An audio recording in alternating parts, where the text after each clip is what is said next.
Hello, I am Lynn Durham from Georgia Cork, and I'm really pleased to be joined today by Brian Cork. Brian is a business and executive coach. He's the proud dad of 2 daughters. He is an athlete and has been a volunteer in his home community of Milton, Georgia.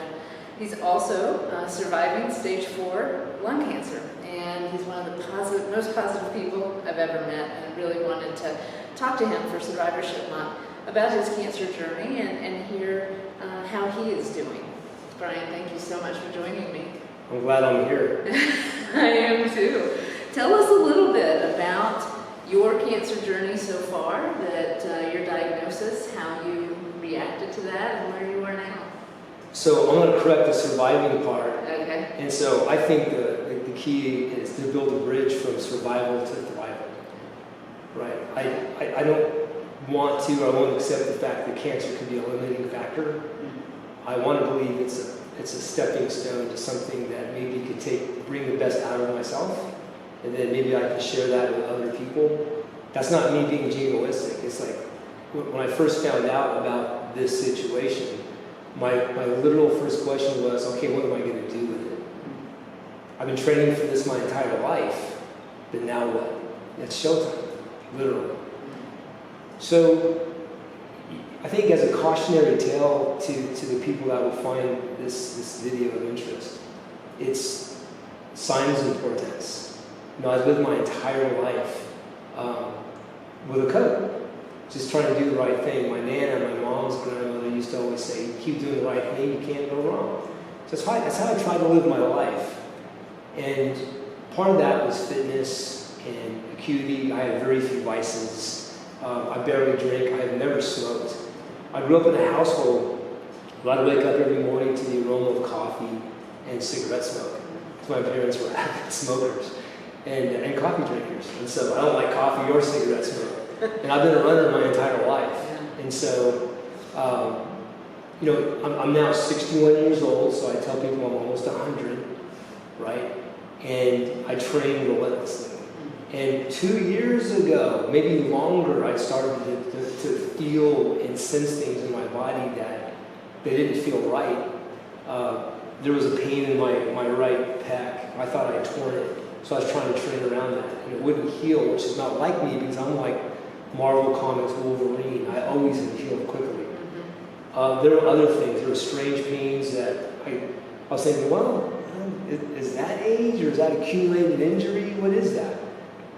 Then one day I was on a particularly tough run, training for an effort to break age group 10,000 meter open road record. That was my goal. So a lot of my intervals had taken me to like 6-mile runs at 5:30 pace. This was a particularly grueling day. It was hot, but I was getting ready to crest the hill.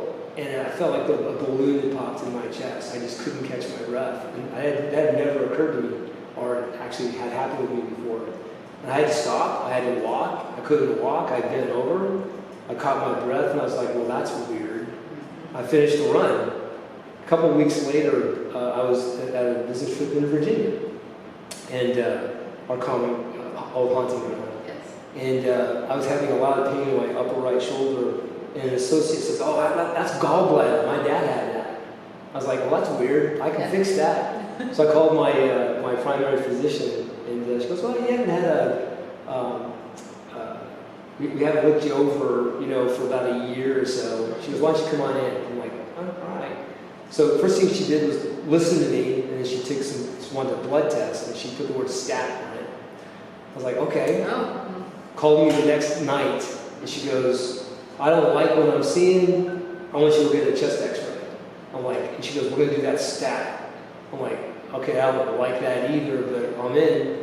So a couple days later, she calls me and she goes, I am so sorry. There's something it's a large mass in your chest. I think it's in your rib cage. I think you have cancer. You better do something now. So I was like, okay, I have been training for this my entire life. What am I going to do with it? And so, and I knew it was cancer because my mom had it, and apparently the telltale signs were there, and mom passed away from it. But So, as is my habit, I went to a quick, small network. I said, who do I need to be talking to?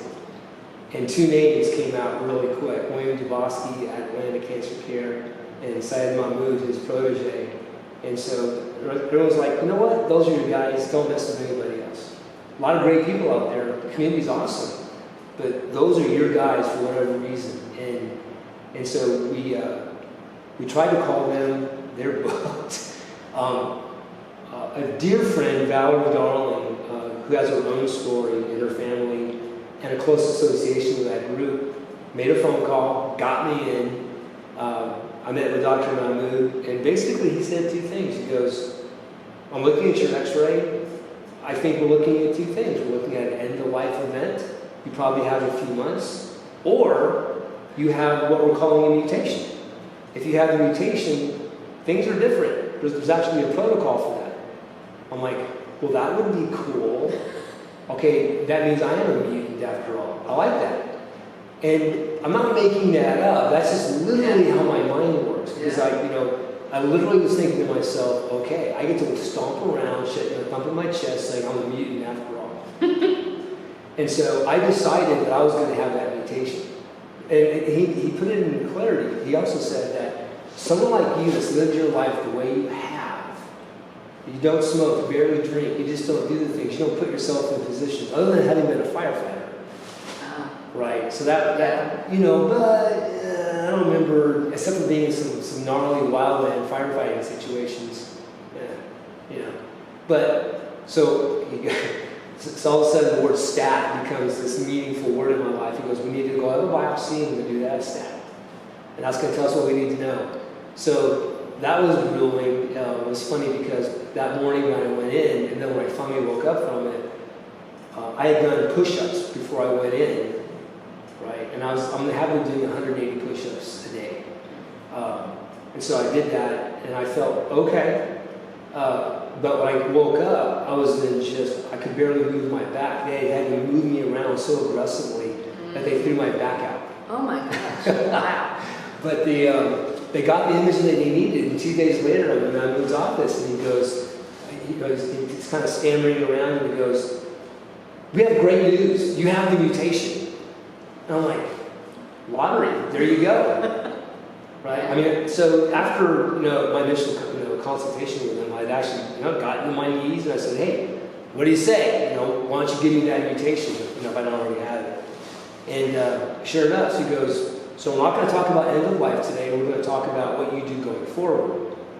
I'm like, okay. Yeah. And so there's a program. It's called Tagrisso. It's an immunotherapy. Then you also, this even gets better because the cancer in my body, I need to mention, is stage 4 lung cancer. It's in my bones and in my brain, and that's a hat trick, man. That's a triple cocktail for bad situation. And the running commentary has been, how are you running and training at the level you were with bones that were riddled with cancer? And I'm like, well, that's what I do, and so. I'm also on a drug called Xgeva, which regenerates your bones. It takes a lot of things from your body and basically turns them into concrete. So now I really am Wolverine, right? I'm a mutant on bone regeneration therapy. So I've embraced that. And I'm in month 8 of the program, and I've been through 2 in-depth series of scans. The first scan came back where the cancer was greatly evident. And I can give you an anecdote a little bit later, but I didn't realize how bad it was in my bones and in my brain. I've never felt I needed my brain that much, but I know I needed my bones. And so after the first scan, it was funny because the deal was, it goes, after your scans, if it's not bad, the PA will call you, but if we need to talk about something, then I will call you. And so, when I was waiting for the results after those scans, the ACC number goes up, and my heart goes into my throat. I'm wondering who's going to be on it, and it's him. And he goes, "Hey, I know we agreed to something else, but I just wanted to give you the great news myself." I'm like, "Okay, great. This is what texting and emails are really probably done for." But he goes, "Look, it's greatly reduced. I mean, this is an amazing outcome, even this early in the game." I'm like, this is great news. I'll take that. Yeah. So it's, sort of, and along the way, he and I are sort of jousting a little bit and debating. Because one of my first questions, and by the way, you can probably tell I'm not used to having this conversation, so it's a bit disjointed. That's okay. And fragmental memory and all that, and I'm just going to trust you to edit it. You were good. Make me look like a human being. But, so one of my first questions has been, when can I run? Well, that's not really going to happen, Mr. Cork. Nobody actually does that. Your bones are at risk. But quite frankly, how could you do that? How can you breathe? That's okay. Yeah. And I'm thinking to myself, I was just running 2 weeks ago when I was diagnosed, right? And 2.5 weeks ago, and I was running at a pretty fearsome pace. So I know I'm fit for it. I want to know when I can do it. This had become a vital goal. I had to get back out and running again. Yeah, fitness has been a huge part of your life, right? Pretty much defines me. My daughters might argue against it, but being defined as a dad, a two-time award-winning daughter dad, and then my measure of fitness. That's how I've always judged myself against others, because those things always were bookends that prepared me for wanting to do my best in other people's lives. So I was getting a lot of pushback on that, and so to the point where they were like, "You're going to hurt yourself if you do that. I mean, if you fracture, your shins or your legs on Tagrisso, they may not heal, so you may have to wait a while." But so I said, "Well, why am I doing the Xgeva if it's not to heal my bones?" And they're like, "Well, let's see how you react to everything." Well, so my first question to him was, "Okay, when do you think I can start running?" He goes, "Give us a couple months." So that was the first inkling I had that they were going to be open-minded, or at least submit to my force of will. And along the way, William Dubofsky, who is Mahmoud's mentor, one of the co-founders of ACC, I think very much involved with Georgia Cork, had been calling me and staying in touch with me and encouraging me. And this is what he's known for. This is how he rolls and does things. He even offered his home pool saline solution so I could swim in it when I felt like I was ready.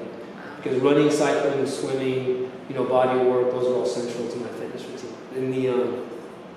So we're talking about it, and he goes, "I think you should run. I think you should do what you feel like doing. You have to have quality of life. That's how you always manage your life. So I think you need to keep doing that." Now, I don't mean to put him in an awkward situation, but I think he was just being very encouraging. I think he was speaking the truth in terms of how the universe has to work. And so as I fast forward this, my second scans just a few months ago came back, and the lesions are all but gone. And this is the miracle of Tagrisso. It's a program that is maybe not 4 years old. Prior to that, lung cancer, especially microlung cancer, absolute death sentence. Right. End of life event. But Tagrisso has given a small community of people with this mutation, that's the qualifying element, a more than fighting chance. And so the longest lived of that group is about 3.5 years. There's a point I was talking to one of the PAs at ACC, and I said, "So what's the world record for survival on Tagrisso?" "Well, we don't talk about that." I'm like, "No, I want to know what the longest standing person is, because I'm going to break that record. Yeah. You got to have goals." And she's like, "All right, okay, 3.7. I'm like, "Okay." I think she made it up, but I'll take it. There is attrition for lots of reasons. They're probably documented. I don't care. So after my last talk with him, after my scans, he goes, "It's really amazing. This shows you the power of this protocol." He goes, "I now want you to go see a neurologist, because we're seeing some things in your brain that we can't explain. We don't think they're medically or cancer specific, and whatever it is, we think we caught it early." So that was interesting. Yeah. I was like, well, dang, wouldn't that be funny? My mind went to Alzheimer's. Or I had a tumor of some other kind. Right. And also the fact that concussions, right? And he said, so we see swirls and we see activity, but he goes, "Are you still thinking about running?" I was like, "Well, I've already started to run. I've been cycling, I'm getting ready, I've been back in the pool, I've been doing push-ups this whole time. He goes, I'm not surprised, and he goes, just keep doing what you're doing. All right. So I went to the neurologist, and Christian Cabrera, I mean, he's great. And, so I went in there not really sure, but this thing haunting, we hope we caught it early, was in the back of my head. And so I visited with him, and he was terrific. I mean, he spent a lot of time with me, but he was putting me through all this cognitive testing. I've never tested well. But I was knocking it out, a lot of hypermemory stuff. And then he puts his pen and pad down and he goes, you did great. He goes, we're going to rule out dementia. I'm like, good. Okay, so, and I was thinking, okay, that's what this is all about. And he goes, I want to show you some pictures of your brain. I'm like, oh crap. So he goes, this is our complete history of all your scans. And he goes, so there's these white lesions. He goes, you had a significant number of lesions in your brain. There's 12. And some of them were very, very stubborn. And he goes, the fact that you weren't like having a hard time seeing, or maybe losing your sight, or maybe dizziness, but other issues, he goes, it's really interesting. He's actually used that term. It's one of my favorite terms. And he goes, but as you see as the scans progress, these white, ghosty shapes are diminishing. And he goes, this is where you are now. He goes, now there's a whole bunch of black lesions. He goes, these are brain hemorrhages. These are micro hemorrhages. So it's like divots in a golf course, right? We can't do anything about them. And if you have a stroke, there's some things you shouldn't do. But no aspirin, no ibuprofen. I'm like, I live on that stuff because of my training. Okay.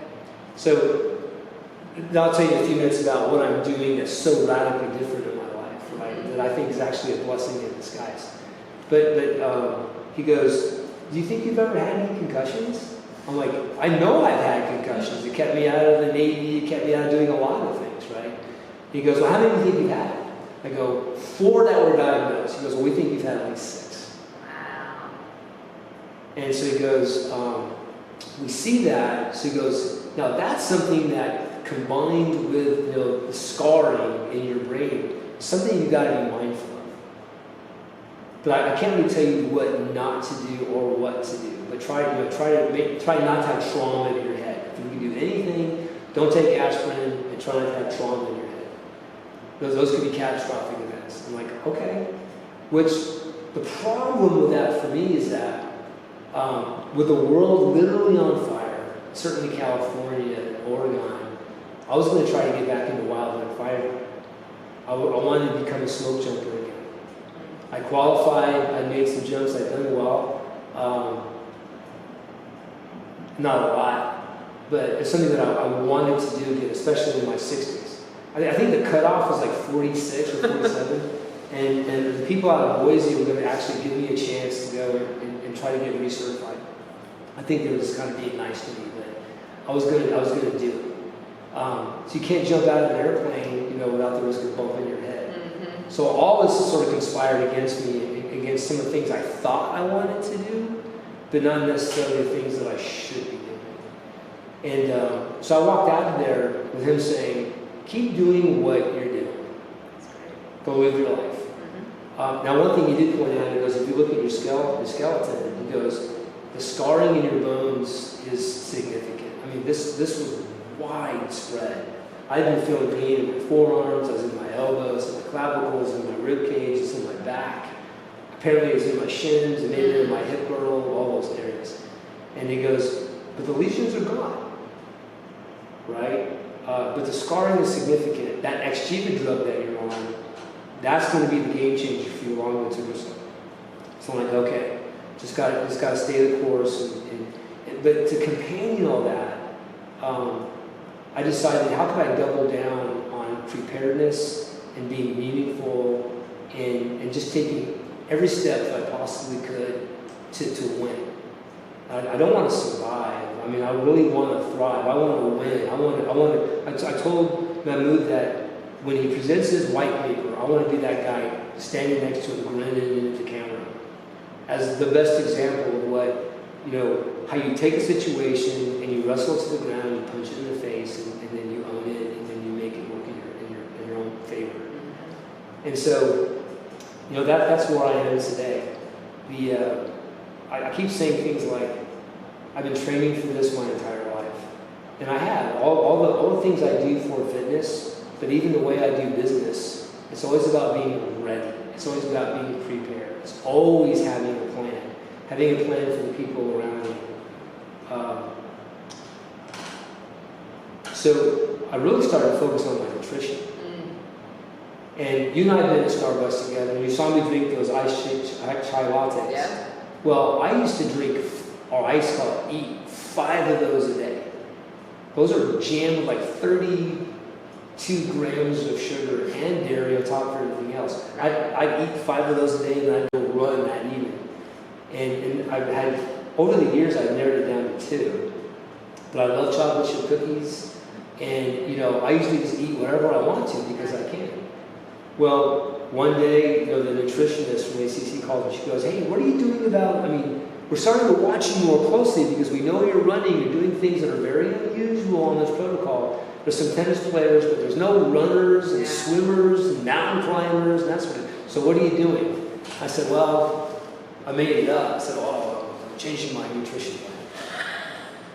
So that day, I was like, no more chais, maybe chocolates with cookies every now. But for the most part, being very mindful and very purposeful about what I put in my body. Lots of leafy greens, I'm not a keto guy because even though all that fasting starves cancer, there's a lot of arguments for that. So if your audience is listening, there's some really good resources. I mean, they know there's great resources on YouTube. Dr. Eric DeBerg is my favorite. He's found a great combination for certain body types that involves types of sustained fasting, intermittent fasting, a keto nutritious kind of diet, but not full on. I don't need to lose weight at all, but I need to be strong. And there's a way to eat in a window of a day that you can actually, what's a good word? You can deny cancer the sort of food that it wants, when it wants, on its terms. So the time of day that you eat, the cadence that you eat, the why you eat, as well as the when you eat, becomes vitally important. So I fast from 6 o'clock in the evening to 9 o'clock in the morning. Now, what that makes you do is hyper-focus. And so, in those 9 hours when I do eat, I'm very purposeful about what I put in my body. Yeah. It's all good stuff, and chocolates with cookies. Right. Hey, not a lot, but a few. I'm with you on that one. And I know you have some questions, but that's okay. I warned you I was a talker, right? And you laid this out a couple of times. Yeah. But great information. The metaphor that I use more than anything else, and gosh, if the people watching this video they take away one thing, the metaphor is don't be the baboon. The baboon? Right. Because in the wilds of Africa, the lion and the cheetah are mortal enemies with baboons. Okay. Baboons will steal their cubs and torment them, and so they have, for maybe a million years, there's been tribal warfare against one species over another. Lions and cheetahs will go after baboons' offspring because they know they'll grow up to be tormentors of their young. Well, what's interesting is the cats, the big cats, are always going to end up prevailing. They're faster, they're stronger, that sort of thing. So this is not about a baboon's cancer and on a cat. What is interesting is when a cheetah takes down a baboon, it's always very dramatic. They very purposeful about what they do. In every case, the baboon goes limp. They don't ever fight. They never do. And I witnessed this years and years ago, and then I was watching a video to prepare for my daughter who's going on a mission to Africa, so I was just trying to study what's happening in Africa, and I stumbled across a video of lions taking down baboons. It's kind of oddly mesmerizing, I suppose, but the first thing I noticed was a perfectly healthy, adult male baboon will sort of run away, but then they'll turn around, bare their teeth, and they'll get barreled over, and that cat will have its mouth around their neck in no time. But that baboon never fought again. Their eyes glazed over, and they just submitted to fate. So that's all really dramatic, but I'm a dramatic person. I look at life that way. I think life needs to be dramatic. You have to live in it. You have to be in that moment. You have to be willing to fight for it. So, whenever people ask me for some advice, I say, don't be the baboon. Because then they have to ask me what that means. Yeah, absolutely. I think your story is amazing. I mean, just watching you, I've gotten to know Brian. We went to the same college, Radford University in Radford, Virginia, and we got to know each other through that. And I've just been incredibly inspired by you and your story and how you really look at cancer. From the minute I met you, you're like, cancer's not going to take me down, and it's just been amazing to get to know you. So thank you for doing this and for talking with us for Survivorship Month. Many people tell me they prefer Thriver instead of Survivor, and it sounds like you are in that camp. Yep. And you are absolutely thriving. Cancer should fear me. Cancer should fear anybody that is willing to fight it. And cancer should fear anybody that you're involved with